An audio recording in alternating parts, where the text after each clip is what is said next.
ॐ अज्ञानतिमिरान्धस्य ज्ञानाञ्जनशलाकया चक्षुरुन्मीलितं येन तस्मै श्रीगुरवे नमः। नमो ॐ विष्णुपादाय गौरापृष्ठाय भूतले श्रीमद् भक्ति प्रमोद पुरी गोस्वामी नामिने। नमो ॐ विष्णुपादाय राधिकायै प्रियात्मने श्रीमद् भक्ति वेदांत नारायण इति नामिने। नमो ॐ विष्णुपादाय गुरुदेवायै प्रियात्मने श्रीमद् भक्ति विज्ञान भारती इति नामिने। वाञ्छाकल्पतरुभ्यश्च कृपा सिन्धुभ्य एव च पतितानां पावनेभ्यो वैष्णवेभ्यो नमो नमः।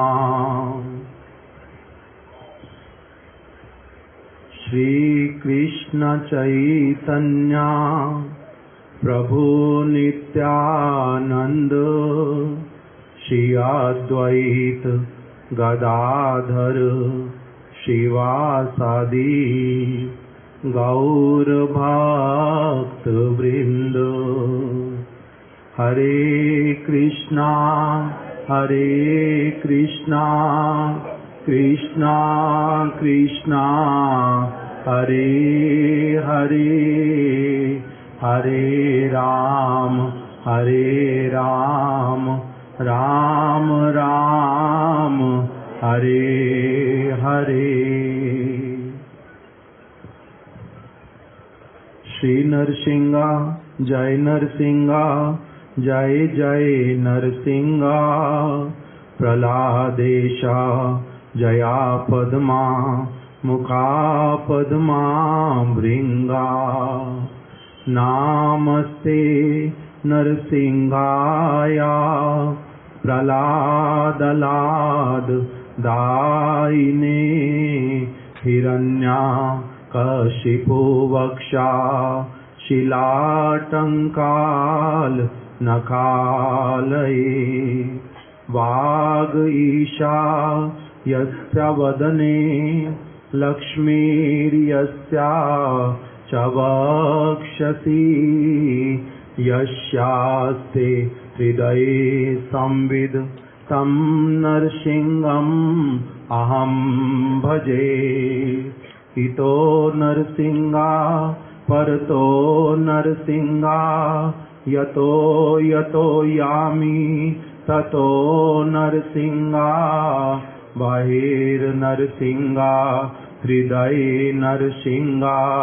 नरसिंहम् आदिं शरणं प्रपद्ये। ॐ नमो भगवते तुभ्यं पुरुषाय महात्मने। हरेर् अद्भुत सिंहाय ब्रह्मणे परमात्मने। तप्तलका केशग्रा तलतपाबा कलोचने। वज्रादिका नखास्पर्शा दिव्या सिंह नमस्तुते। हरे कृष्णा कृष्णा कृष्णा हरे हरे हरे राम राम राम हरे हरे।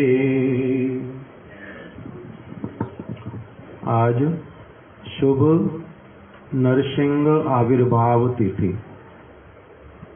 हम लोगों का परम सौभाग्य है कि आज हम लोगों को अपने इस जीवन में जो नरसिंह भगवान का जो ये शुभ आविर्भाव, उसको पालन करने का सुअवसर प्राप्त हुआ है।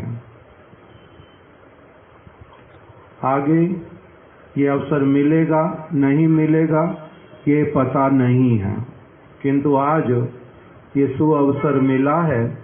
इसीलिए गुरु वैष्णवों की बड़ी कृपा, भगवान की बड़ी कृपा कि हम लोगों को इस मनुष्य जन्म के रहते रहते कुछ कुछ जो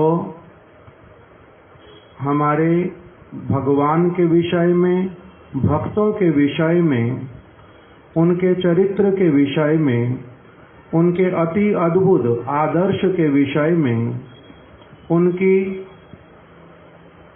अत्यंत मंगलमयी, अत्यंत कल्याणकारी, अत्यधिक बलशाली जो उनकी शिक्षाएं, वाणी, वो श्रवण करने का, कीर्तन करने का कुछ सुयोग उपस्थित हुआ है।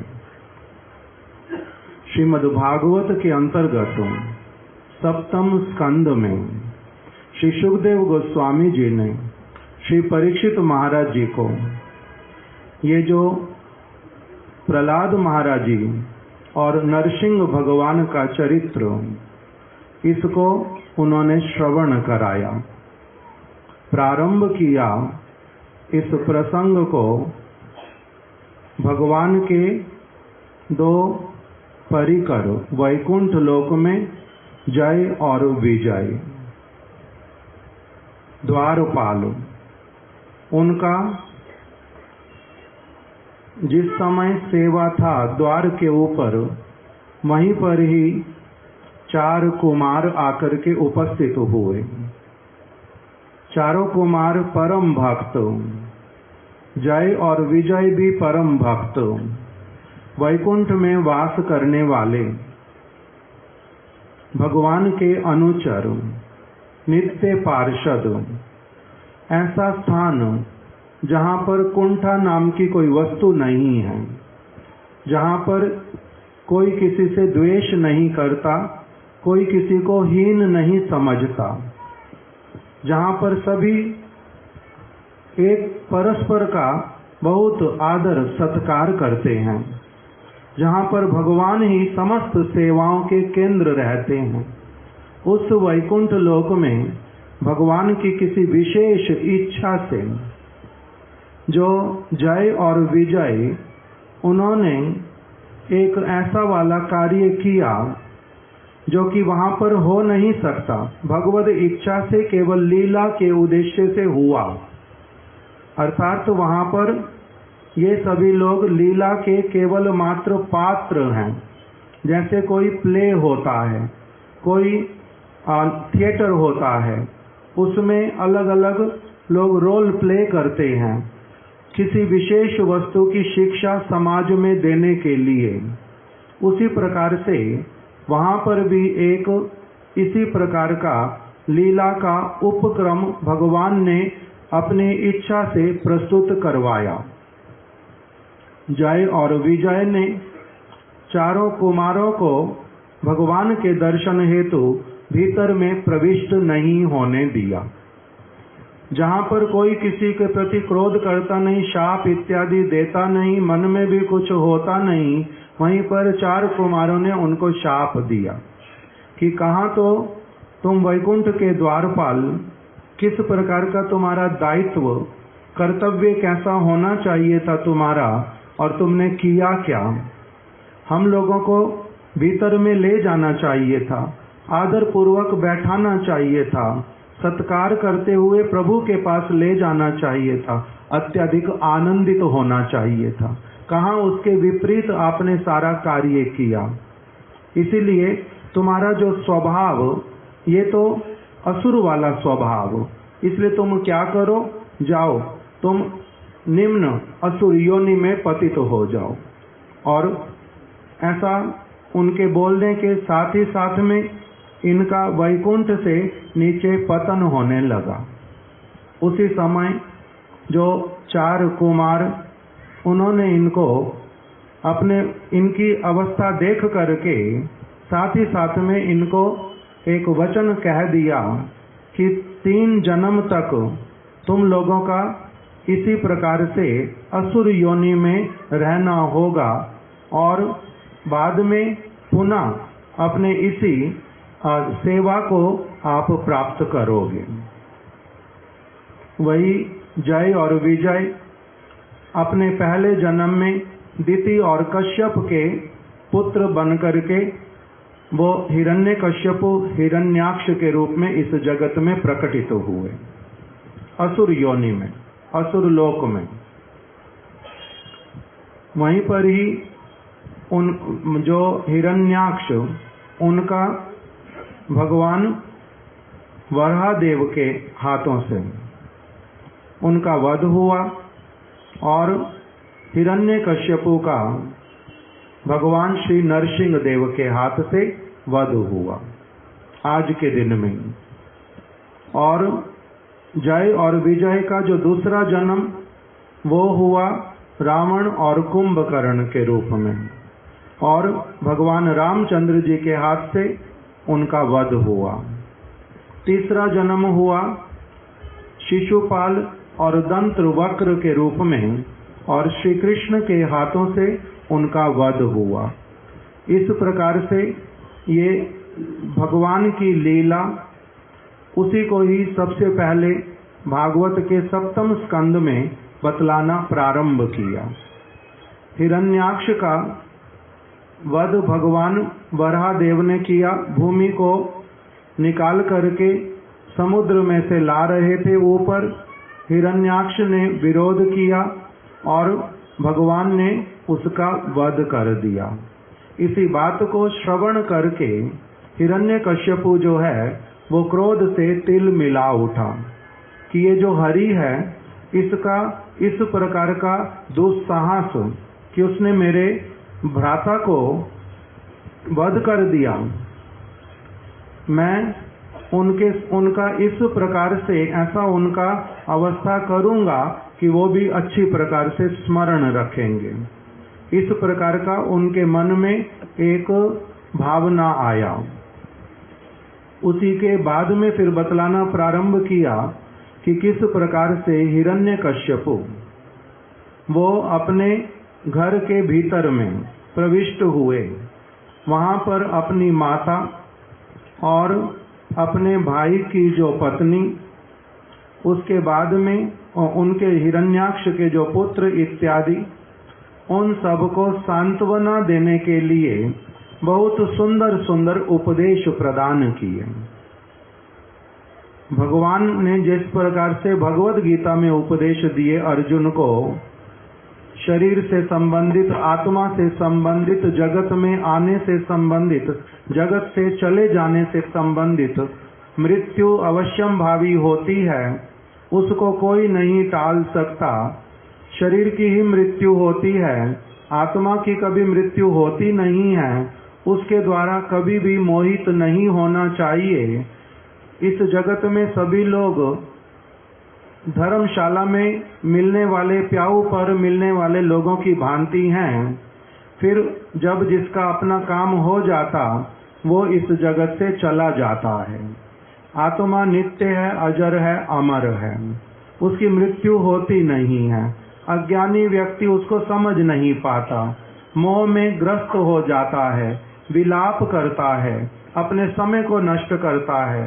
100 वर्ष तक, 1000 वर्ष तक किसी के लिए रोते रहने पर भी मृत व्यक्ति को पुनः जीवित नहीं किया जा सकता।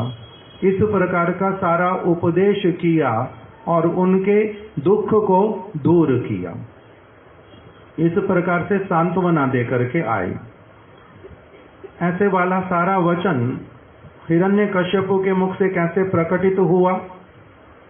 क्योंकि हिरण्यकश्यपु स्वरूपता कौन है वास्तविक रूप में? वो हैं भगवान के भक्त। हिरण्यकश्यपु भगवान के परिकर, इसलिए उनके मुख से इस प्रकार के उपदेश निकले। किंतु लीलावस्था फिर दिखलाया कि कैसे उन्होंने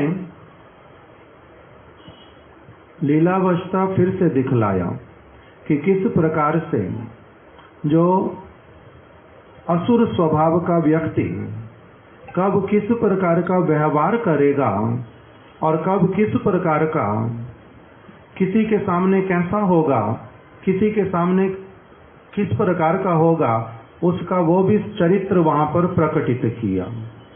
इसीलिए उनका दूसरा चरित्र जो दिखलाया, उसी में मन के भीतर में बड़ा क्रोध, मेरे भाई का वध किया, मैं अभी क्या करूंगा, उनका जिस जिस प्रकार से बल वर्धित होता है मैं उस सारी की सारी क्रियाओं को बंद करवा दूंगा।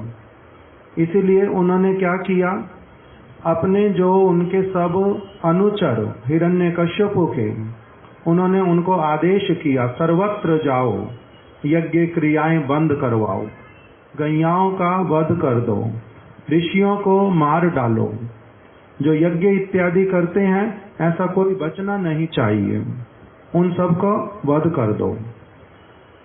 जहां पर जो जो वस्तुएं हरि को अच्छी लगती हैं, उन सारी वस्तुओं को इस जगत से, जड़ से उसका नाम निशान मिटा दो। इस प्रकार का सारा आदेश किया। स्वयं तपस्या करने के लिए चले गए और अनेक अनेक वर्षों तक तपस्या की। और इधर उनकी पत्नी को इंद्र जो हैं वो लेकर के चले गए।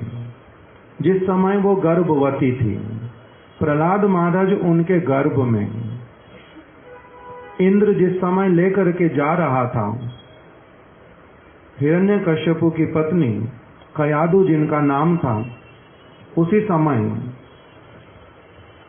जो नारद जी हैं उन्होंने इंद्र को कहा, इंद्र ये वाला कार्य नहीं करना, अबला नारी, इसको लेकर के नहीं जाना, क्यों लेकर के जा रहे हो?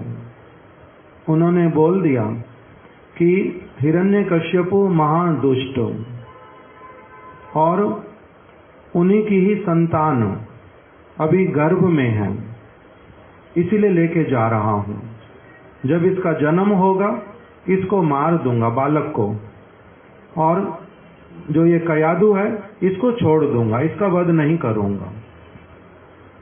क्योंकि जो हिरण्यकश्यपु का बालक होगा वो भी कैसा होगा, बहुत अधिक दुष्ट प्रवृत्ति वाला, इसलिए उसका वध करना ही अच्छा, पहले से ही बड़ा नहीं होने देना चाहिए उसको। किंतु नारद जी ने उनको बतला दिया, ये देखो इनके गर्भ में निष्पाप भगवद भक्त प्रहलाद है और आप उसका वध नहीं कर पाओगे, इसलिए इनको यहाँ छोड़ दो, मत लेकर के जाओ। छोड़ दिया। नारद जी की बात मान ली इंद्र ने और कयादु की परिक्रमा की, प्रणाम इत्यादि किया। किस लिए? जब सुन लिया नारद जी के मुख से कि गर्भ में कौन है, निष्पाप भगवद भक्त, इसलिए परिक्रमा किया, प्रणाम किया और फिर चले गए। इधर हिरण्यकश्यपु एक और तपस्या कर रहे हैं, दूसरी ओर नारद जी ने कयादु को अपने आश्रम में रख लिया और उनको अभय प्रदान किया। उन्होंने दो इच्छाएं की कयादु ने, मेरे जो गर्भ में बालक, इसका कभी भी अमंगल ना हो, आप ऐसी कृपा करो। दूसरी बात उन्होंने कही कि मैं अपने बालक का प्रसव नहीं करूंगी जब तक मेरे पति ना आ जाएं, ऐसा भी मेरे को आशीर्वाद दो। तो इस प्रकार से नारद जी ने उनको दोनों प्रकार से अभय प्रदान किया। तुम जैसा चाहती हो तभी तुम्हारे बालक का प्रसव करना, जिस समय तुम्हारा पति आ जाएगा। दूसरा, तुम्हारे बालक का प्रत्येक अवस्था में मंगल होगा। इस विषय में संशयान्वित कभी होना ही नहीं। नारद जी ने ऐसा वचन दे दिया।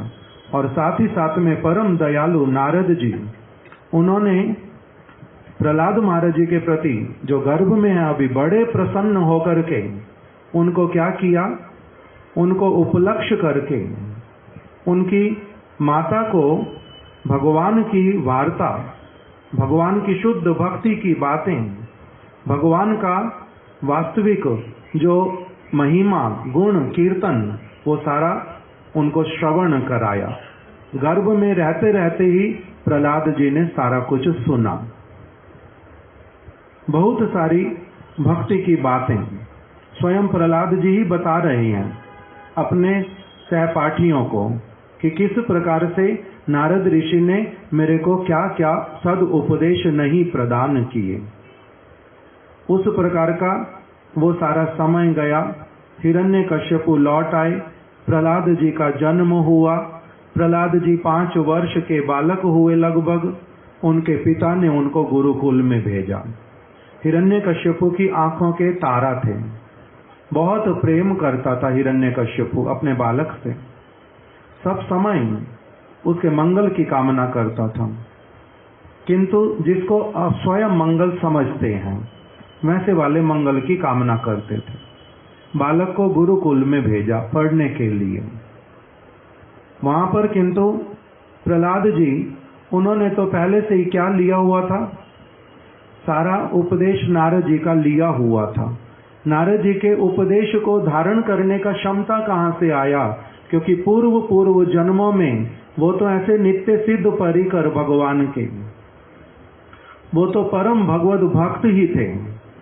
इसीलिए उनका तो पहले से ही सारा कुछ उनके हृदय में था।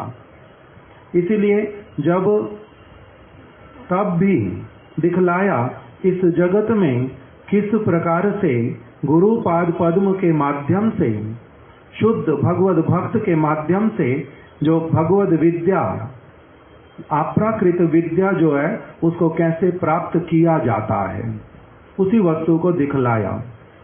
इसलिए शुद्ध गुरु परंपरा को स्वीकार किया।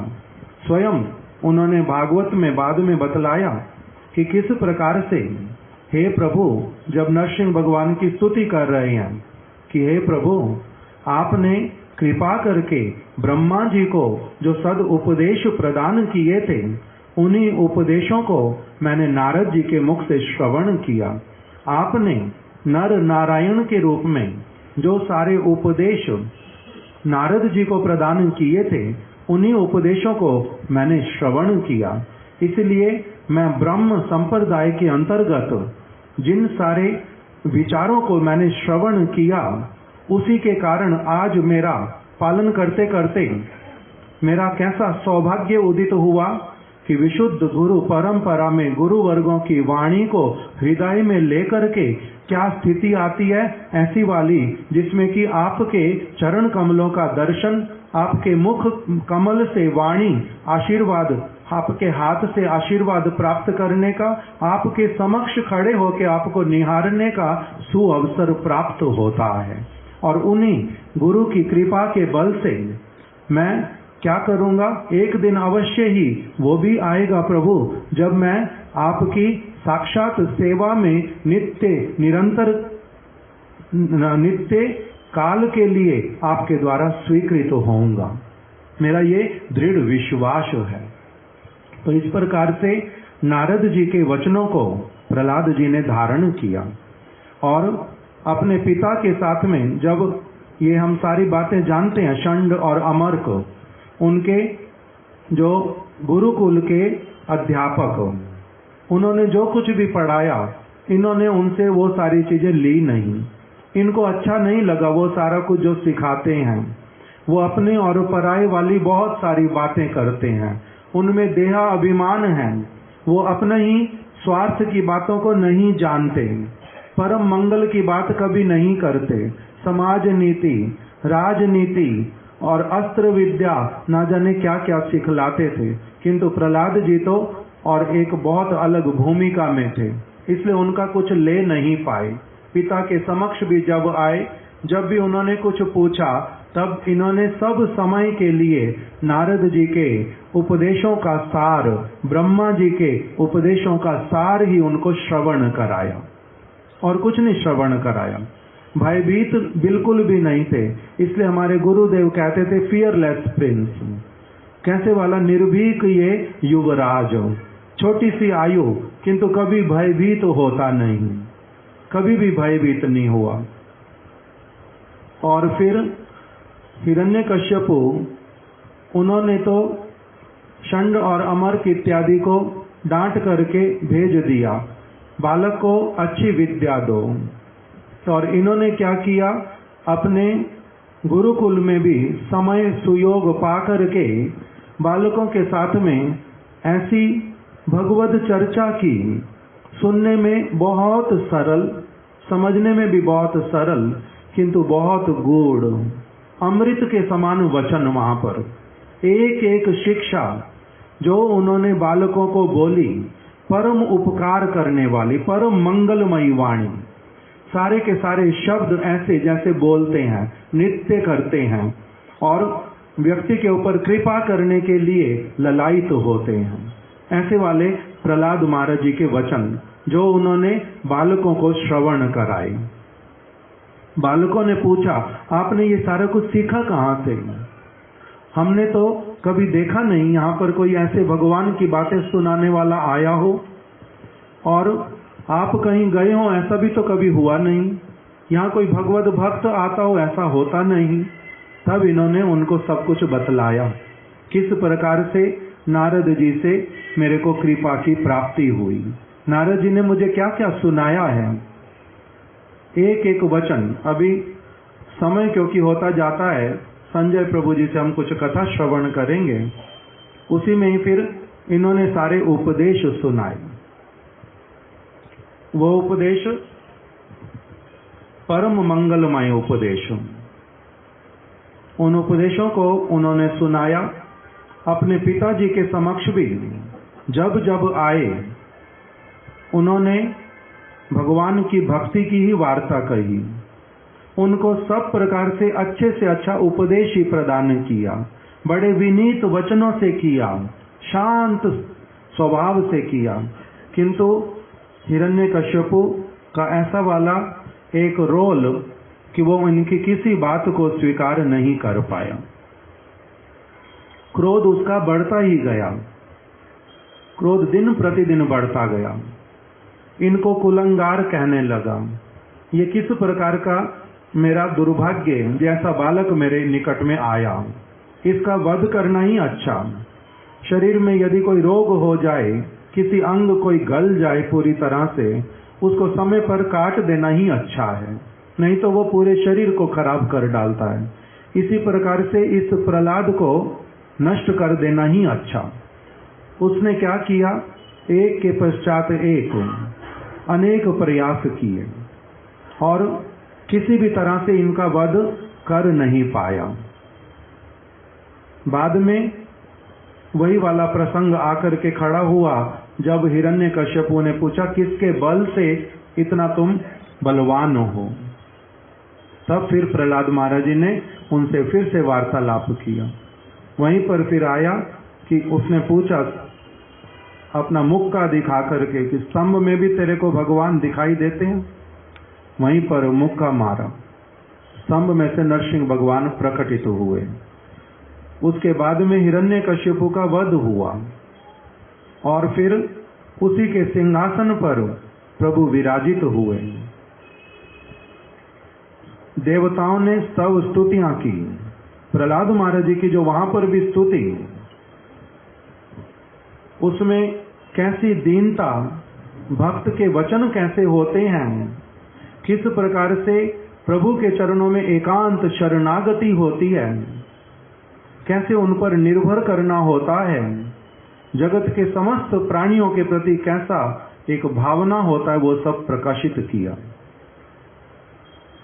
प्रभु ने जब वर देने का इच्छा किया, तब इन्होंने किसी भी वर को लेने से मना कर दिया।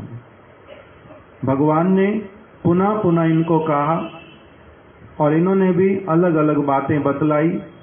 वहीं पर ही फिर भगवान इनके ऊपर बड़ी कृपा करके ब्रह्मा जी के वचन सुन करके उनको भी कह करके आगे से ऐसे जो असुर प्रवृत्ति के व्यक्ति उनको कोई वरदान इत्यादि नहीं देना। उस प्रकार का सारा प्रसंग ये भागवत में बतलाया। मैंने बहुत संक्षेप में प्रारंभ से अंत तक बतलाया। यहीं पर ही जो नरसिंह भगवान फिर उनका जो है अदृश्य होना हुआ और प्रहलाद महाराज जी को कह करके गए कि आप सब समय के लिए मेरे गुण गान को करते रहना। और उन्होंने भी साधु संग में मैं आपका गुणगान सब समय के लिए करता रहूं, यही वर मांग करके प्रभु को प्रसन्न किया। श्री नरसिंह देव भगवान की जय, श्री प्रहलाद महाराज की जय।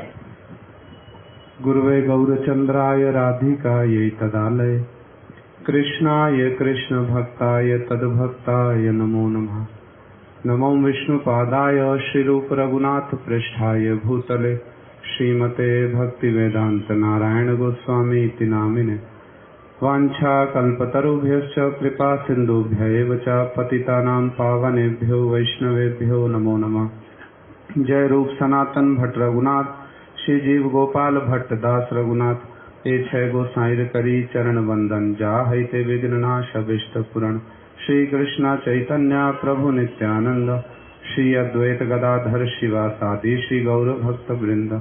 हरे कृष्णा कृष्णा कृष्णा हरे हरे, हरे राम राम राम हरे हरे। मैं सर्वप्रथम अपने परम आराध्यतम गुरुपाद पद्म जगत गुरु नित्यलीला पृष्ठोम विष्णुपाद अष्टोत्तर शिष्यमन शिल भक्ति वेदांत नारायण गोस्वामी महाराज जी के श्री चरण कमलों में अनंत कोटि दंडक प्रणाम ज्ञापन करता हूँ। तदनंतर नित्यलीला पृष्ठोम विष्णुपाद अष्टोत्तर शिष्यमन शिल भक्ति विज्ञान भारती गोस्वामी महाराज जी के श्री चरण कमलों में मेरा अनंत कोटि दंडक प्रणाम। समस्त रूपानो गुरु परंपरा सपार्श सपरिकर जगत गुरु शिला प्रभुपाद भक्ति सिद्धांत सरस्वती गोस्वामी ठाकुर सपरिकर श्री गौर नित्यानंद प्रभु श्री राधा माधव जय युक्त हूँ। तदनंतर श्रीपाद माधव प्रिय प्रभु अनन्य ब्रह्मचारी वृंद वैष्णव वैष्णवी सबके चरणों में मेरा यथा योग्य दंडक प्रणाम। हरे कृष्णा। जैसा कि हम लोग प्रभु जी के मुख से श्रवण कर रहे थे, आज एक बहुत विशेष दिन है। भगवान श्री नरसिंह देव का शुभ प्राकट्य दिवस है। श्रीमद् भागवत के सप्तम स्कंद में प्रहलाद महाराज जी का और हिरण्यकशिपु का जो चरित्र है उसका श्री सुखदेव गोस्वामी जी ने वर्णन किया। श्रीमद् भागवत के हम लोग प्रातःकाल से चर्चा कर रहे हैं। श्रीमद् भागवत के 10 लक्षण हैं। कौन कौन से? सर्ग विसर्ग स्थान पोषण उति मनवंतर ईशानु कथा निरोध मुक्ति आश्रय। कितने हुए? 10 लक्षण हो गए। इन 10 लक्षणों को ही संपूर्ण श्रीमद् भागवत में विभिन्न उपाख्यानों के माध्यम से दर्शाया गया है। कौन से लक्षण का क्या अर्थ होता है, इसको विभिन्न चरित्रों के माध्यम से प्रदर्शित किया गया श्रीमद् भागवत में। सप्तम स्कंद जो है उसमें श्री प्रहलाद जी का और हिरण्यकशिपु का चरित्र वर्णन किया गया। तो भागवत के जो 10 लक्षण हैं उनमें से एक लक्षण है ऊति। ऊति का अर्थ होता है वासना। वासना 2 प्रकार की है, एक है शुभ वासना, एक है अशुभ वासना। प्रहलाद महाराज जी में शुभ वासना और हिरण्यकशिपु में अशुभ वासना। कैसे हुई? श्री चक्रवर्ती पाद जी बतलाते हैं, महापुरुषों की कृपा से जीव में भगवद उन्मुखता रूपी शुभ वासना और महापुरुषों के कोप से जीव में भगवद विमुखता रूपी अशुभ वासना उदित होती है। प्रहलाद महाराज जी में जो शुभ वासना उदित हुई उसका कारण क्या है? श्री नारद जी की कृपा। और हिरण्यकशिपु में जो अशुभ वासना उदित हुई उसका कारण क्या बना? अभी सुन रहे थे ना, सनत सनंदन ने श्राप दिया तो उसका कारण क्या हुआ? भगवत विमुक्ता आ गई। ये जो सप्तम स्कंद में ऊती नाम के लक्षण को, समझ में आ रहा है तो विषय आ रहा है समझ में, ऊती नाम के लक्षण को ही है, जिसका अर्थ है वासना, वासना दो प्रकार की, उसको प्रहलाद जी और हिरण्यकशिपु के चरित्र के माध्यम से दर्शाया गया है पूरे सप्तम स्कंद में। प्राय है हम लोगों ने इस कथा को पूर्व वर्षों में भी सुना है, और अभी संक्षिप्त रूप में कथा के मुख्य मुख्य जो बिंदु है उनको हम लोगों ने प्रभु जी के मुख से श्रवण किया है। उसी के बीच में दो एक जो विशेष विशेष बातें हैं, बहुत अल्प समय में उसको समझ लीजिए। देखिए, प्रहलाद महाराज जी का जो चरित्र है ना, वो केवल श्रीमद् भागवत में ही नहीं, विभिन्न पुराणों में बड़े विस्तार से बतलाया गया। तो एक प्रसंग को समझ लो। अब इस अति संक्षिप्त समय में तो इतना ही कहा जाए कि एक प्रसंग को समझ लो। प्रसंग है, हिरण्यकशिपु उसने कितने वर्षों तक तपस्या की? कहीं वर्णन आया 60,000 वर्षों तक। किंतु ब्रह्मा जी अपने मुख से कह रहे, जब उसको वर दे रहे ना, देवताओं के 100 दिव्य वर्षों तक तपस्या की हिरण्यकशिपु ने। तो प्रहलाद महाराज जी कितने समय तक गर्भ में रहे? सुखदेव गोस्वामी जी तो केवल कहीं लिखा 12 वर्ष, कहीं लिखा 16 वर्ष। प्रहलाद महाराज जी कितने वर्षों तक मैया के गर्भ में रहे हैं? कितना दीर्घ समय तक मैया के गर्भ में रहे। और नारद जी ने भी उनको कितने दीर्घ समय तक इस भागवत धर्म की शिक्षा दी। किंतु भाई नारद जी को तो श्राप है, वो तो एक स्थान पर उतनी देर तक रुक नहीं सकते, उतनी देर तक ही रुक सकते जितनी देर तक एक गैया का दोहन हो। तो फिर नारद जी ने कैसे इतने समय तक शिक्षा दे दी? अब घर जाकर ढूंढ रहा है इस प्रश्न का उत्तर अगली बार आकर बताना। सारा परिश्रम हम ही करेंगे, थोड़ा सा आप भी कर लो। तो इतने दीर्घ समय तक नारद जी ने प्रहलाद महाराज जी को शिक्षा दी। और प्रहलाद महाराज जी हिरण्यकशिपु के चतुर्थ पुत्र थे। उनसे पहले 3 और पुत्र थे। कौन कौन से?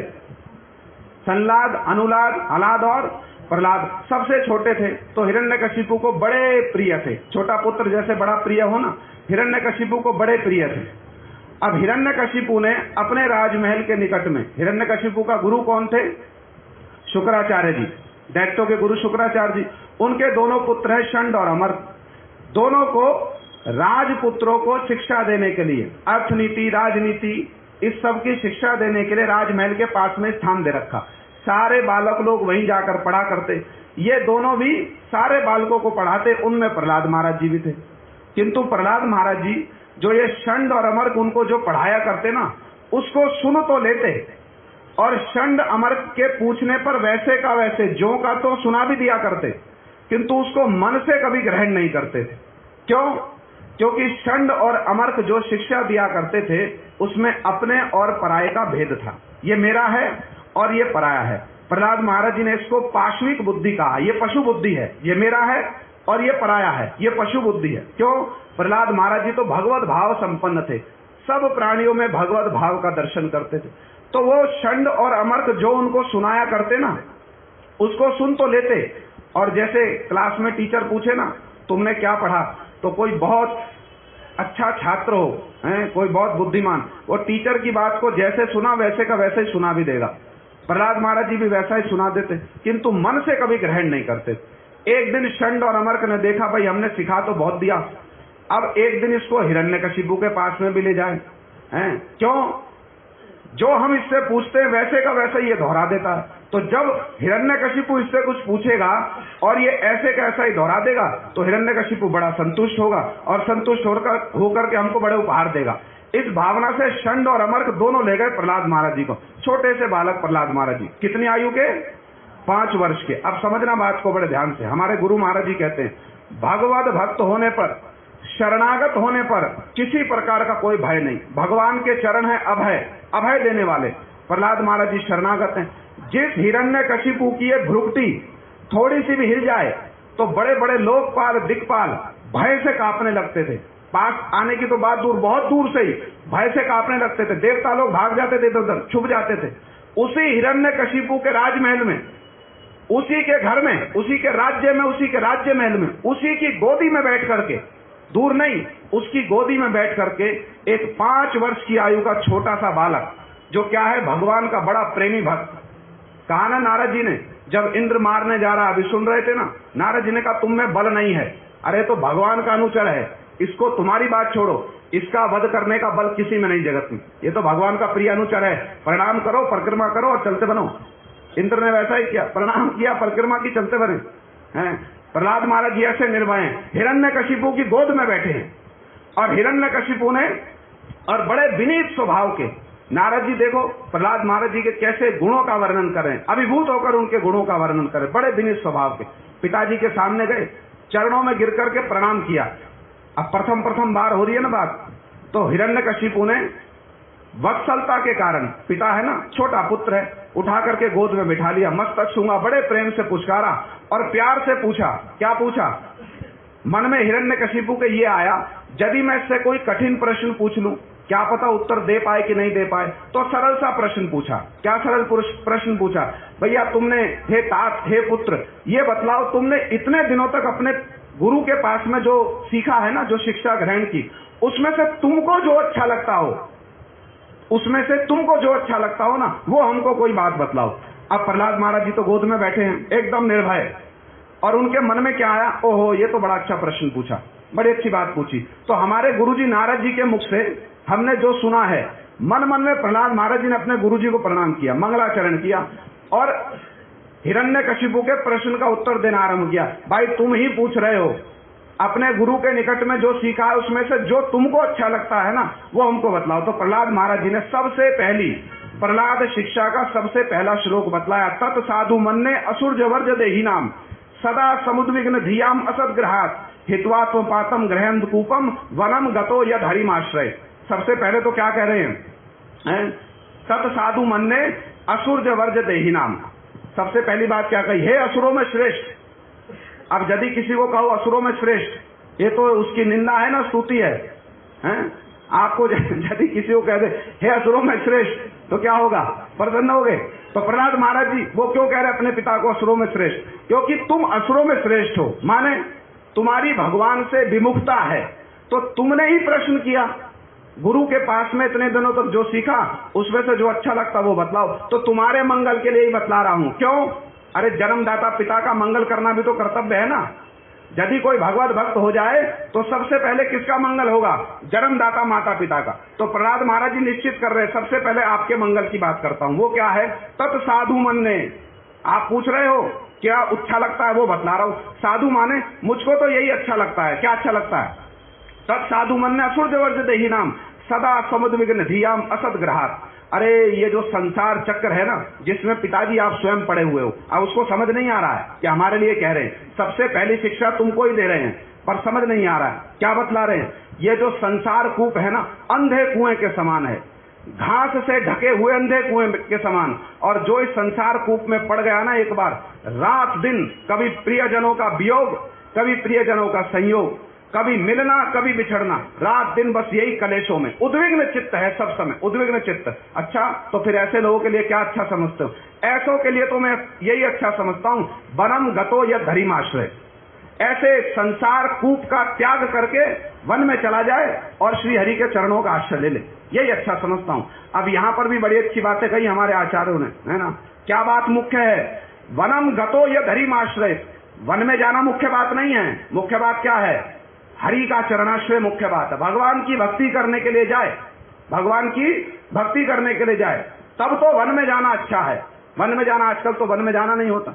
आजकल तो मठ मंदिर हमारे गुरुवर्गों ने बनाए हैं, वैष्णवों ने बनाए, किंतु उद्देश्य बतला रहे प्रहलाद महाराज जी, भैया संसार छोड़कर जाना है तो भगवत भजन के उद्देश्य से जाओ और किसी उद्देश्य से ना जाओ। प्रभुपाद जी एक बड़ी अच्छी कथा सुनाया करते थे। प्रभुपाद जी गए होंगे हरिद्वार में कभी भ्रमण करने, तो प्रभुपाद जी ने अपना बड़ा सुंदर एक अनुभव बतलाया। हरिद्वार में बहुत सारे साधु लोग बैठे होते हैं, केवल वेश का साधु, वेश से साधु हैं, कर्म से क्रिया से साधु नहीं है, माने भीतर से साधु नहीं, वृत्ति साधुओं की नहीं है। बस बैठे रहेंगे, आप उनके सामने से जाओ, आपसे कुछ नहीं मांगेंगे। वो क्या बोलेंगे? एक सेर आटा दिलाई दे राम। आपसे कुछ नहीं मांगेंगे। एक सेर दाल दिलाई दे राम। अब कोई जा रहा होगा तो सोचेगा अरे तो राम से मांग रहा है, हम ही दे देते हैं, राम का काम हम ही करते। एक साधु ऐसे ही पहाड़ चढ़ रहे, 4 धाम की यात्रा कर रहे, तो बड़ा कष्ट हो रहा है उनको, बड़ा कष्ट। प्रभुपाद जी सुना रहे, बड़ा कष्ट हो रहा है, तो क्या बोल रहे हैं? एक बढ़िया घोड़ी दिलाई दे राम। एक अच्छी घोड़ी दिला दो राम। मैं क्यों, अरे इतना कष्ट हो रहा पहाड़ चढ़ने में, आप ही का तो दर्शन करने जा रहा हूं ना, एक घोड़ी दिला दो, मैं उसके ऊपर बैठूंगा, आराम से दर्शन करूंगा। अब जैसे ही प्रार्थना की, झट से एक घोड़ी सामने आ गई और बहुत मोटी, बहुत मोटी, मोटी माने वो गर्भवती थी, गर्भिणी थी। अब साधु ने जब देखा ना, मन बड़ा प्रसन्न हुआ, बड़ा प्रसन्न।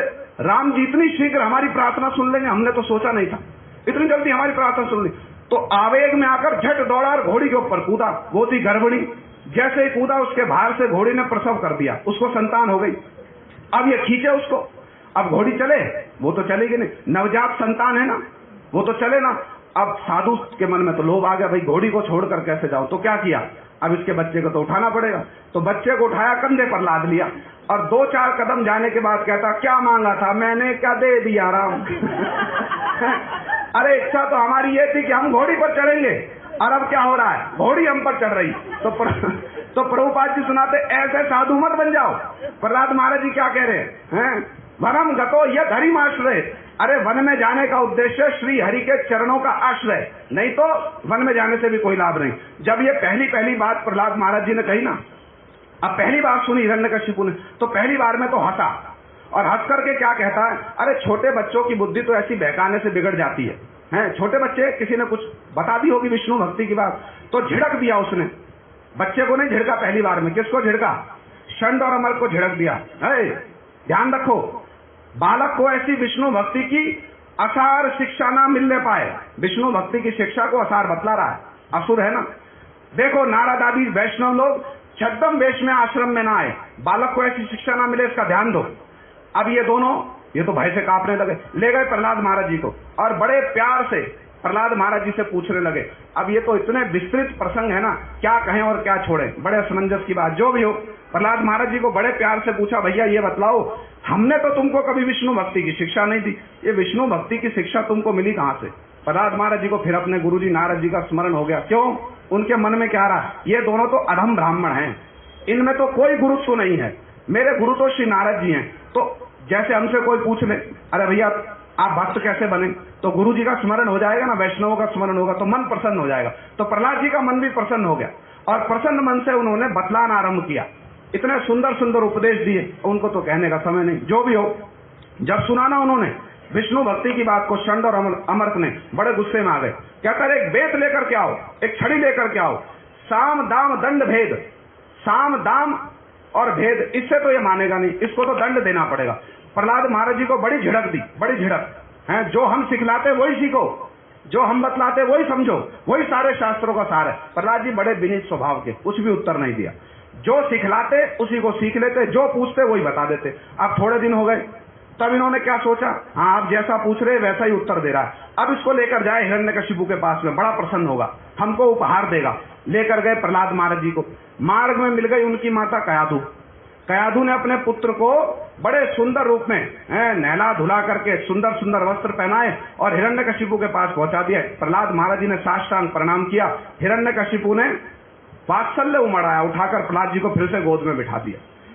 इसलिए सुन रहे थे ना, फियरलेस प्रिंस, गोद में बैठ करके उत्तर दे रहे हैं, इधर उधर खड़े होकर उत्तर नहीं दे रहे। कितने निर्भय हैं, 5 साल के छोटे से बच्चे। हिरण्यकशिपु ने फिर प्रश्न किया, अरे तात ये बतलाओ, इतने दिनों तक तुमने अपने गुरुजी के घर में जो शिक्षा ग्रहण की है ना, उसमें से कोई अच्छी बात हमको बतलाओ, कोई अच्छी बात बतलाओ। प्रहलाद जी को फिर स्मरण हो गया, बहुत अच्छी बात कह रहा है, बहुत अच्छी बात पूछ रहा है। हमने तो इतने 60,000 वर्षों तक, ना कितने वर्षों तक, देवताओं के 100 दिव्य वर्षों तक अपने गुरुजी से जो शिक्षा ली, उसमें से पूछ रहा है सबसे अच्छी बात बतलाओ। तो प्रहलाद जी ने अपने गुरुजी को प्रणाम किया, नारद जी को सबसे अच्छी बात बतलाई। कौन सी?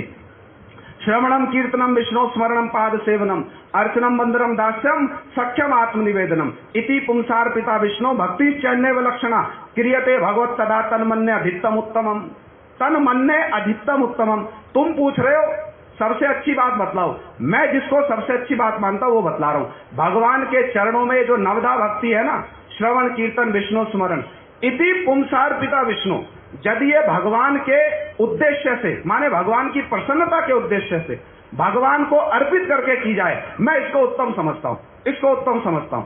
अब जब हिरण्यकशिपु ने सुना ना, इतना विस्तृत प्रसंग है ये, इतना विस्तृत प्रसंग की क्या बतलाया आपको। अब ये समझ लो, हमने पूरी रामलीला आपको एक श्लोक में सुना दी, ये प्रसंग तो इतना विस्तृत है, अब क्या कहें, है ना। युद्ध करने का समय भी तो नहीं है ना, नहीं तो पूरी रामलीला सुनाई जाए। अब जब हिरण्यकशिपु ने सुना तो पहली बार तो हंसा था, अब उसको क्रोध आ गया। क्रोध आकर के षंड और अमर्क से पूछता, अरे अधम ब्राह्मणों, तुमको मेरी तनिक भी परवाह नहीं है, तुमको मेरा तनिक भी भय नहीं है, तुमने ये इस बालक को, छोटे से बालक को, ये विष्णु भक्ति की असार शिक्षा क्यों दी? मेरी आज्ञा को उल्लंघन कैसे किया? अब वो तो जैसे बड़ी जोर से हवा चले तो केले का पत्ता कांपे ना, दोनों ऐसे कांप रहे षंड और अमर्क, और हाथ जोड़ करके क्या कहते, ना मत प्रणीतम ना पर प्रणीतम सुतो बदस्येव तव इंद्र शत्रु। भैया हमने नहीं सिखलाया इसको, है तुमने नहीं सिखलाया, ना मत प्रणीतम हमने नहीं सिखलाया, अपनी जान बचा ली, ना पर प्रणीतम, फिर दोबारा अपनी जान बचाई। क्यों? हिरण्यकशिपु ने कहा था ना, देखो आश्रम में कोई वैष्णव ना आए, तो कहीं ये पता चल गया कि गलती से कोई वैष्णव आकर सिखला रहे तो भी हम मरेंगे, तो ना मत प्रणीतम ना पर प्रणीतम, ना हमने सिखाया ना किसी और ने सिखाया। अरे जब तुमने भी नहीं सिखाया, किसी दूसरे ने भी नहीं सिखाया, ये सीख कहां से गया? बाहर ये कहीं जाता नहीं। तब हाथ जोड़ करके क्या कह रहे, नैसर्गी किया मतिरस्य राजन, अरे इसकी मति तो स्वाभाविक रूप में विष्णु के चरणों में लगी हुई है, स्वाभाविक रूप में, किसी ने सिखलाया नहीं है इसको। अब षंड और अमर्क तो अपनी जान बचा कर एक कोने में खड़े हुए। हिरण्यकशिपु ने प्रहलाद महाराज जी की ओर देखा, ऐसे गोद में बैठे आराम से शांति से भगवान का स्मरण कर रहे, करते रहो जो करना तुमको, हम तो टेंशन फ्री हैं, तुमको जो करना करते रहो। अब उसको आया बड़ा क्रोध, प्रहलाद महाराज जी से पूछता है, कुतो अभद्रा असति मति, रे अभद्र, तेरी ये विष्णु में के चरणों में तेरी मति लग करके असती कैसे हो गई? असती मति क्यों कह रहा है? इसलिए कह रहा है, हिरण्यकशिपु के मन का विचार है, मुझसे बड़ा भगवान तो कोई है ही नहीं, मुझसे बड़ा भगवान तो कोई है ही नहीं, और तेरी मति यदि मेरे चरणों में लगती तो मैं उसको सती कहता। जैसे सती स्त्री की मति तो एक पुरुष में ही लगती है ना, तो तेरी मति यदि मेरे चरणों में लगती तो उसको सती कहता, और तेरी तो विष्णु में लग गई, तो असती मति कहां से मिली? कुतो भद्रा असती मति। अब प्रहलाद महाराज जी बैठे गोद में, फिर उनको स्मरण हो गया अपने गुरु जी का, बहुत अच्छी बात पूछ रहा है, मेरी मति कहां विष्णु के चरणों में कैसे लगी? ले सुन ले, मेरी कैसे लगी ये तो ये तो छोड़, तेरी क्यों नहीं लगी पहले ये सुन ले। प्रहलाद महाराज जी बतला रहे, मेरी कैसे लगी ये तो छोड़, तेरी क्यों नहीं लग रही, और तेरे जो ये षंड और अमर्क है इनकी क्यों नहीं लग रही, पहले ये सुन ले। तो प्रहलाद महाराज जी ने बड़े महत्वपूर्ण 3 श्लोक कहे। मतिर ना कृष्ण परता स्वतो व मिथोभिपद्येत ग्रह वर्ता नाम अदांत गोविर विश्राम तमिश्रम पुनः पुनः सचर्वित चरवना नाम। मतिर ना कृष्ण, अरे नहीं लग सकती मति, है तुम्हारी नहीं लगेगी। क्यों नहीं लगेगी? हिरण्यकशिपु पूछ रहा, तेरी कैसे लग गई? मेरी छोड़, तेरी क्यों नहीं लग रही पहले तेरा बता दू। क्यों? पिता है ना, पहले तेरा मंगल करूंगा, मेरा तो हो ही चुका है, तो तेरी क्यों नहीं लग रही? मतिर ना कृष्ण, परता अपनी चेष्टा से नहीं लग सकती, स्वतो अपनी चेष्टा से नहीं लग सकती, पर तो दूसरे की चेष्टा से भी नहीं लग सकती, किसी दूसरे के सिखलाने से भी नहीं होगी। मिठा, मिठा माने परस्पर में चर्चा करके भी नहीं लग सकती, अरे किसी दूसरे के सिखलाने से भी नहीं लगेगी, अपनी चेष्टा से भी नहीं लगेगी, परस्पर की चर्चा से भी नहीं लगेगी। क्यों नहीं लगेगी? क्यों नहीं लगेगी? हिरण्यकशिपु पूछ रहा, क्यों नहीं लगेगी? तो प्रहलाद महाराज जी उत्तर दे रहे, इसलिए नहीं लगेगी, मतिर ना कृष्ण परता स्वतो व मिथोभिपद्येत ग्रह वर्ता नाम। अरे जो तुम्हारे जैसे असुर परवर्ती के लोग हैं ना, ग्रह वर्ता नाम, जो इस ग्रह में रात दिन आसक्त हो रहे हैं, और रात दिन ग्रह में आसक्त होकर के चबाए हुए विषयों को पुनः पुनः चबा रहे, इंद्रियों के भोगे हुए विषयों को बार बार भोग रहे हैं, उनकी मति अपनी चेष्टा से, दूसरे के सिखलाने से भगवान विष्णु में नहीं लग सकती, नहीं लग सकती। अब सुनकर के उसका क्रोध बढ़ गया, वो तो क्रोध से अग्निशर्मा हो गया एकदम, हैं, उसके सारे अंग फड़फड़ाने लगे, होठ फड़फड़ाने लगे। फिर प्रहलाद महाराज जी से कहता है, अरे एक बात बतला, बातें तो तू बड़ी बड़ी कर रहा है, ये जो षंड और अमर्क हैं, सारे शास्त्र तो इन्होंने भी पढ़े हैं, सारे शास्त्र तो इन्होंने भी पढ़े, अरे सारे शास्त्र पढ़ करके इनकी मति विष्णु के चरणों में क्यों नहीं लगी? सारे शास्त्र जो पढ़े हैं तूने इनके चरणों में बैठ करके, ये जो तेरे गुरु, उसको तो पता नहीं ना इनके गुरु नारद जी हैं, इनके चरणों में बैठकर, षंड और अमर्क के चरणों में बैठकर तूने इतने दिनों तक जो शिक्षा ली उसमें से तू कुछ भी उत्तम नहीं समझता, माने इन्होंने कोई शास्त्र पढ़े ही नहीं है, अरे शास्त्र तो इन्होंने भी पढ़े हैं ना, ये तो दैत्य गुरु शुक्राचार्य के बेटे, इन्होंने भी सारे शास्त्र पढ़े, तो इन्होंने सारे शास्त्र पढ़ करके इनकी मति क्यों नहीं लगी विष्णु में? ये सारे शास्त्रों का सार विष्णु भक्ति क्यों नहीं बतलाते जो तू कह रहा है? सारे शास्त्रों का सार विष्णु भक्ति है जो तू कह रहा, इन्होंने सारे शास्त्र पढ़े, ये क्यों नहीं ऐसी व्याख्या कर रहे? तो प्रहलाद महाराज जी ने फिर अपने गुरु जी का स्मरण किया और एक अच्छी बात पूछ रहा है, सुन ले उत्तर। फिर क्या उत्तर दिया? नाते विदु स्वार्थ गति में विष्णु दुराशया ये बहिरर्थमानिना अंधा यथांध रूपीयमानम बाची स्तंत्या मुरुदामनि बद्धा। हिरण्यकशिपु क्या कह रहा है, षंड और अमर्क ने सारे शास्त्र पढ़े। प्रहलाद महाराज जी कह रहे तुमको ऐसा लगता है इन्होंने शास्त्र पढ़े हैं, इन्होंने नहीं पढ़ा एक पेज भी। नाते विदु, इन्होंने एक पन्ना भी नहीं पढ़ा शास्त्रों का। यदि पढ़ा होता तो एक अक्षर भी नहीं पढ़ा। यदि पढ़ा होता तो स्वार्थ गति में विष्णु, सारे शास्त्रों का सार जो विष्णु ही है, हमारी परमार्थ की, अर्थ की, सबकी गति विष्णु है, ये समझ जाते उस बात को। तो क्यों नहीं समझे? हिरण्यकशिपु करा रहे पढ़ते तो रात दिन है, तो करते क्या फिर ये सारे दिन, ये कर क्या रहे इतने दिनों से सारे दिन? शास्त्र तो ये भी पढ़ते हैं, तो क्यों नहीं लगा? क्यों नहीं शास्त्रों का अर्थ समझ में आया कि विष्णु भक्ति सारे शास्त्रों का सार है? प्रहलाद महाराज जी उत्तर दे रहे दुराशया, क्योंकि इनका अंतकरण दुष्ट है, इनका मन दुष्ट है, और अंतकरण दुष्ट होने के कारण बहिर्थ मानिना, शास्त्रों के केवल बाह्य अर्थों को ही लेते हैं, शास्त्रों के केवल बाह्य अर्थों को लेते हैं, किंतु शास्त्रों का जो मूल अर्थ है, गौण मुख्य वृत्ति किंबा अनवय वैतिरे के वेदेर प्रतिज्ञा केवल कहे कृष्ण के, वेदों में मुख्य रूप से हो, गौण रूप से हो, केवल कृष्ण भक्ति की बात कही है। ये क्यों नहीं ले पा रहे हैं? दुराशया, ये बहिर्थ मानिना, इनका अंतकरण दुष्ट है, इसलिए शास्त्रों के केवल बाह्य अर्थों को ही लेकर व्यस्त रहते हैं। अच्छा, अब हिरण्यकशिपु और चौंक गया, अरे तो तेरे साथ में जो ये सारे के सारे पढ़ रहे हैं, इनका क्या होगा? और भी तो राजमहल के बच्चे पढ़ रहे हैं, इनका क्या होगा? तो प्रहलाद महाराज जी फिर कह रहे इनका क्या होगा, ये भी सुन ले, इनका क्या होगा। अंधा यथांध रूपिया माना वाचिश तंत्या मरुदामनी बद्धा, एक अंधा बहुत सारे अंधों को मार्ग दिखा रहा, रास्ता दिखा रहा है। पहले वाला अंधा खड्डे में गिरेगा, उसके पीछे सारे खड्डे में गिरेंगे, तू भी खड्डे में जाएगा, ये दोनों भी खड्डे में जाएंगे, और जितने बच्चे भी खड्डे में गिरेंगे, नरक रूपी खड्डे में गिरेंगे। अब सुन करके तो उसका बड़ा गुस्सा आया, उसका क्रोध तो और बढ़ गया, हम सारे खड्डे में गिरेंगे तू भी जाएगा भगवान के धाम में, और उसका क्रोध बढ़ गया, और क्रोध से अग्नि शर्मा हो गया। प्रहलाद महाराज जी एकदम शांत प्रशांत बैठे। अब उसने एक और प्रश्न पूछा प्रहलाद महाराज जी से, तू बातें तो बड़ी बड़ी कर रहा है, बहकी बातें कर रहा है, एक बात ये बतला, हैं तू कहता है सारे शास्त्रों का सार जो है विष्णु भक्ति है, हैं इन दोनों ने, षंड और अमर्क ने भी सारे शास्त्र पढ़े हैं, ऐसा मेरा मानना है। तो चाहे इनमें 100% विष्णु भक्ति प्रकाशित नहीं हो रही, थोड़ी बहुत तो होती भाई, शास्त्रों में कहीं तो लिखा होगा विष्णु भक्ति की बात, कहीं तो लिखी होगी भगवान की भक्ति की बात। इन्होंने सारे शास्त्र पढ़े, पूरे भक्त नहीं बने, थोड़े से तो बनते। अरे कभी तो विष्णु का नाम इनके मुख से सुनने को मिलता, तो इनके मुख से कभी विष्णु का नाम सुनने को नहीं मिला। इसका अर्थ क्या है?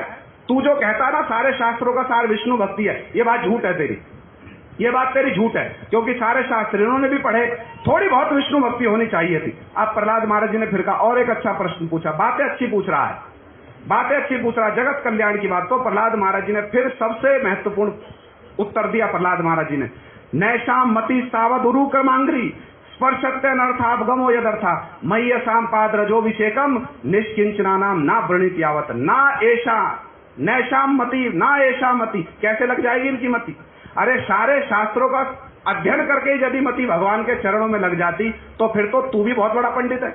अभी सुन रहे थे ना, जब हिरण्याक्ष का वध हुआ ना, तो हिरण्यकशिपु ने कितना सुंदर तत्व ज्ञान दिया है। हिरण्याक्ष की पत्नी भानु को, उसके पुत्रों को, अपनी माता दीति को कितना सुंदर तत्व ज्ञान दिया। तो प्रहलाद महाराज जी इसी बात को कह रहे, शास्त्र तो तूने भी बहुत पढ़े हैं, यदि शास्त्र पढ़ करके ही विष्णु में मति लग जाती तो सबसे पहले तो तेरी लगनी चाहिए। ये तो हम अपनी भाषा में कह रहे, प्रहलाद महाराज जी तो बड़े सम्मान से कह रहे, पिताजी फिर तो आपकी मति लगनी चाहिए थी, इनकी बात छोड़ो। तो क्यों नहीं लगी? कहते नैशाम मति सावध उरु कर्मांगरी, जिनके कर्म बड़े श्रेष्ठ हैं, अभी होने वाले कर्म श्रेष्ठ, अभी थोड़े दिन में आकर तेरा सत्यानाश करेंगे भगवान नरसिंह देव, ऐसे श्रेष्ठ कर्म जिनके हैं, उनके चरणों में मति नहीं लगेगी। कब तक नहीं लगेगी? निष्किंचना नाम ना वृणीत यावत, जब तक किसी निष्किंचन महात्मा के चरणों की धूल में है स्नात ना हो, किसी निष्किंचन महापुरुष के चरणों का आश्रय ना ले, तब तक शास्त्र पढ़ने से मति नहीं लग सकती विष्णु में। जब ये बात सुनी ना, हिरण्यकशिपु ने उठा करके प्रहलाद जी को गोद से नीचे पटक दिया, और उसके बाद में बहुत विस्तारित कथा है, दैत्यों ने हिरण्यकशिपु के आदेश से प्रहलाद जी पर प्रहार करने की चेष्टा की, कुछ भी बाल भी नहीं तोड़ सके प्रहलाद महाराज जी का, और हिरण्यकशिपु ने भी नाना प्रकार से प्रहलाद जी का वध करने की चेष्टा की, किंतु नाना प्रकार की चेष्टा की, नाना प्रकार की। दक्षिण भारत जाइए, अभी भी वहां पर विभिन्न स्थानों पर ये सब चिन्ह प्राप्त होते, ऐसा कोई अटेम्प्ट नहीं है। विचार करने की बात है, गुरुजी बतला रहे थे, सबसे बलवान व्यक्ति है हिरण्यकशिपु उस समय में, सबसे बलवान। केवल ब्रह्मा, विष्णु और महेश, इन तीन के अतिरिक्त जितने देवता लोग हैं सब उसकी जोड़ी पर आते हैं, सबसे बलवान व्यक्ति एक 5 साल के छोटे से बालक का वध करने की चेष्टा कर रहा। वध करना तो छोड़ो, एक बाल नहीं तोड़ सका प्रहलाद महाराज जी का, एक बाल। क्यों? शरणागत को कोई भय नहीं, शरणागत को कोई भय नहीं। और प्रहलाद महाराज जी बस रात दिन भगवान के चिंतन मनन, गोविंद परिरंबिता, भगवान के चिंतन मनन स्मरण में लगे हुए हैं। इसलिए कथा तो बहुत है आगे की, अभी अभिषेक का समय हो गया है। हम लोग यहीं पर प्रहलाद महाराज जी के चरणों में यही प्रार्थना करेंगे, ऐसी उनकी जो निष्ठा है, ऐसा उनका जो भगवत शरणागति, उसका किंचित सा भी यदि हमारे ऊपर प्रहलाद महाराज जी आज के दिन छिड़क दें तो हमारा परम मंगल हो जाएगा। गौर प्रेमानंदे। 2-4 मिनट नरसिंह भगवान जी को वो लोग तैयार करके बाहर लाएंगे अभिषेक के लिए। अभी ये लोग तैयारी कर रहे हैं।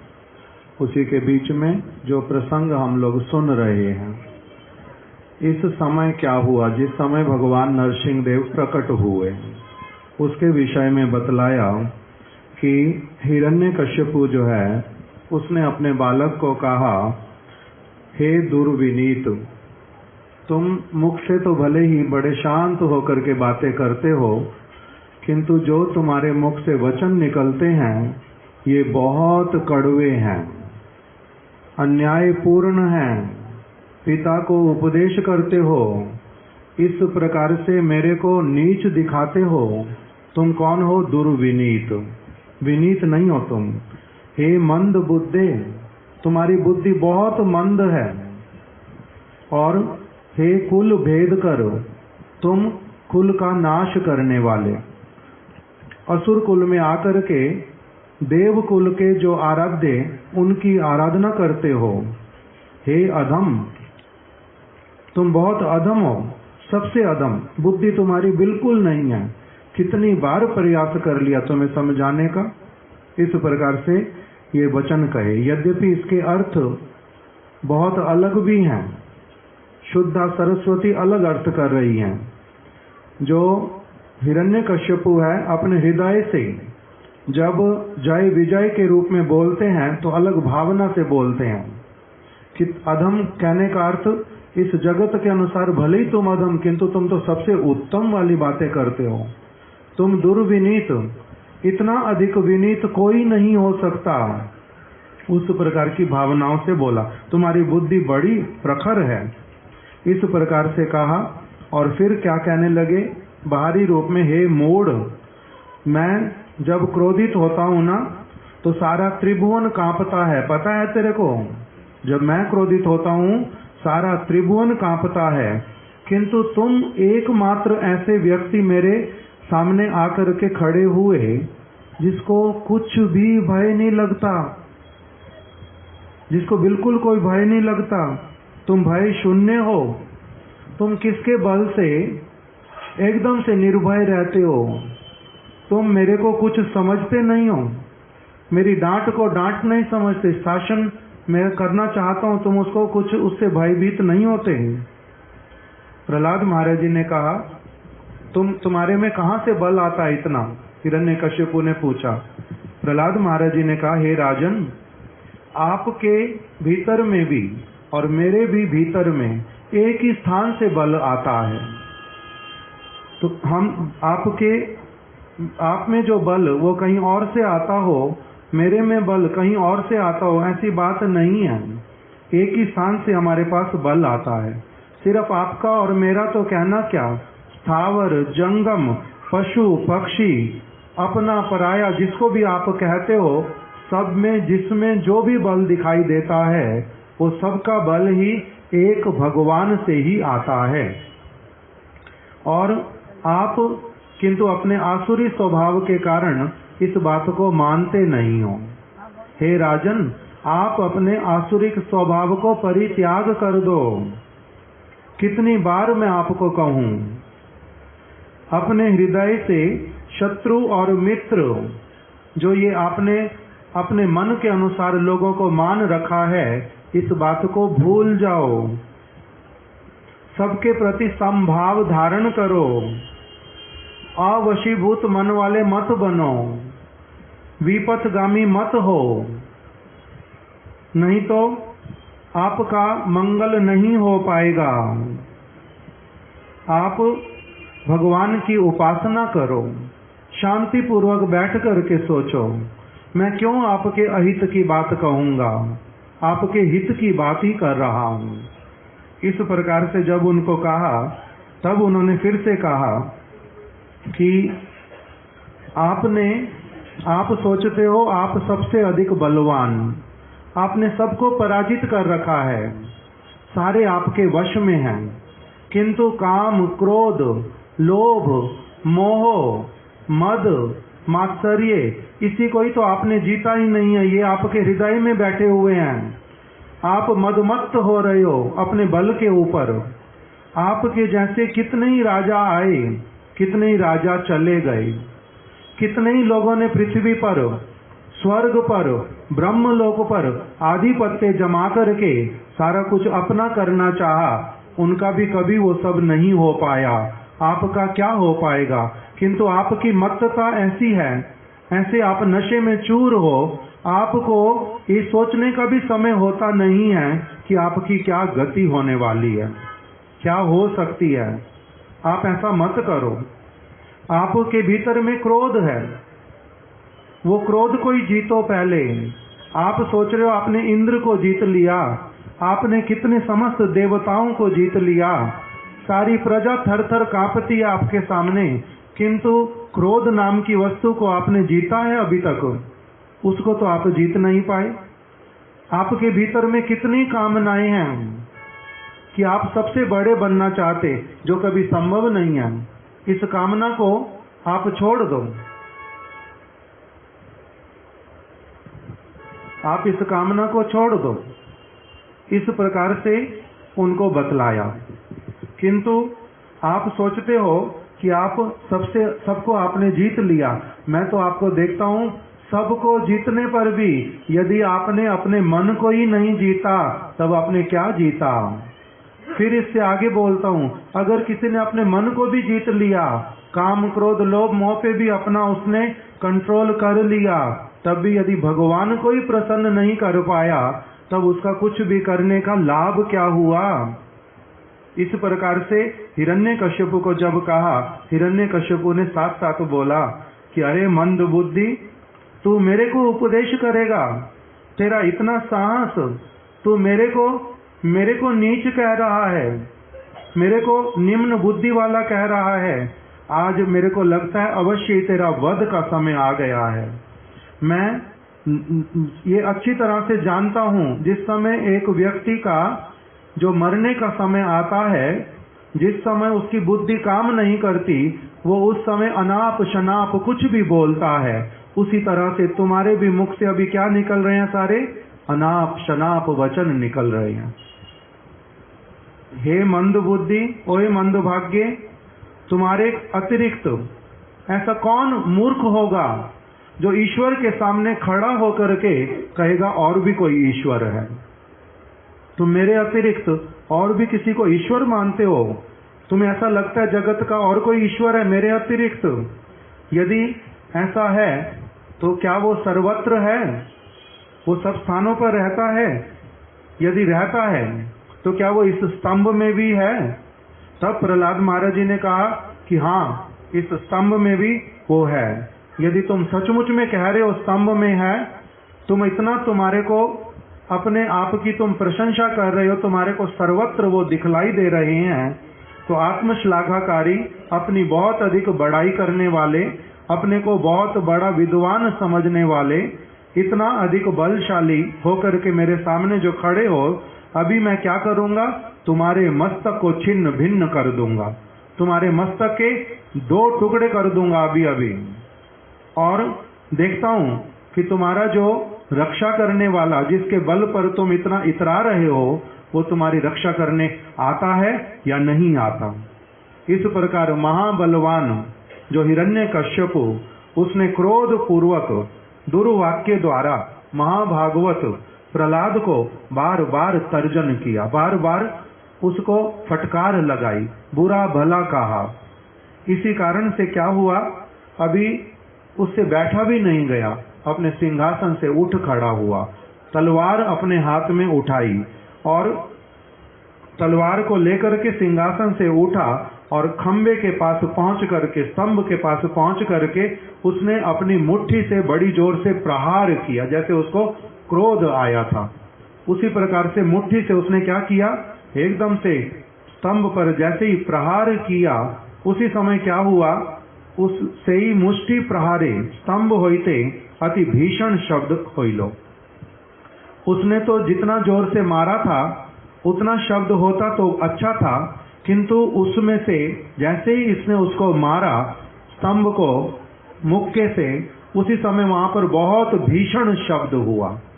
ब्रह्मा इत्यादि को, शिव इत्यादि को, अन्य अन्य लोकों में बैठे हुए व्यक्तियों को क्या लगा कि अभी ऐसा कोई चीज हुई, विस्फोट हुआ है जिससे कि हमारा ब्रह्मांड अभी पूरी तरह से उड़ने वाला है। इस प्रकार की ध्वनि हुई और उसी समय उन्होंने क्या किया, सारे देवता अपने अपने स्थान पर सोचने लगे कि आज हम लोगों का ही अंत आने वाला है। अभी हिरण्यकश्यपु क्या करने वाला था, अपने पुत्र प्रहलाद का वध करने के लिए इच्छा कर रहा था।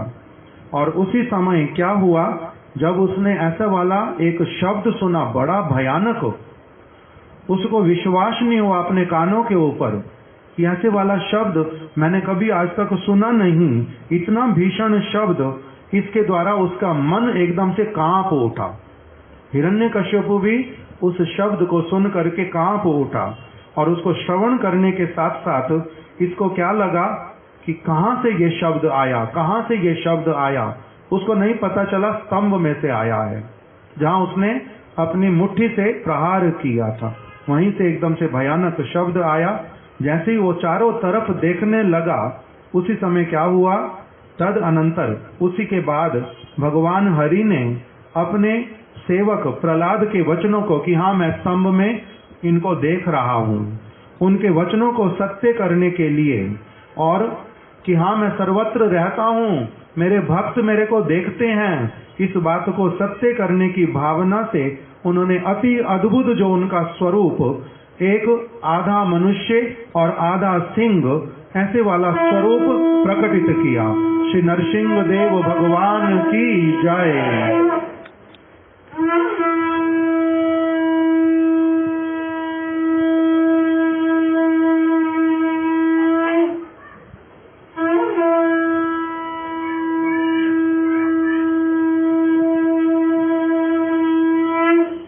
अपने उस अति भीषण रूप में नरसिंह देव प्रकटित हुए और हिरण्यकश्यपु के प्रति बड़ा क्रोध जिनकी आंखों में भरा हुआ है। किंतु श्रीला भक्ति विनोद ठाकुर जी हमारे एक कीर्तन में कह रहे हैं, असुर के लिए बहुत भयानक उनका स्वरूप होने पर भी भक्तों के लिए कैसा है, एकदम से परम सुखमय आनंद प्रदान करने वाला। ऐसा नरसिंह भगवान का प्राकट्य हुआ। जैसे शेरनी का बच्चा क्या शेरनी से डरता है, शेर से डरता है, वो शेर के ऊपर नीचे उसके बाल पकड़ करके कभी कुछ तो कभी कुछ करता है। इसी प्रकार से प्रहलाद महाराज और प्रहलाद महाराज जी के जो अनुगत जन सारे भक्त, वो कोई भी जो नरसिंह भगवान उनसे भयभीत नहीं होते, उल्टा उनको परम सौम्य मूर्ति के रूप में दर्शन करते हैं। श्री नरसिंह देव भगवान की जय। श्री प्रहलाद महाराज की जय। गौर प्रेमानंदे हरि हरि बोल।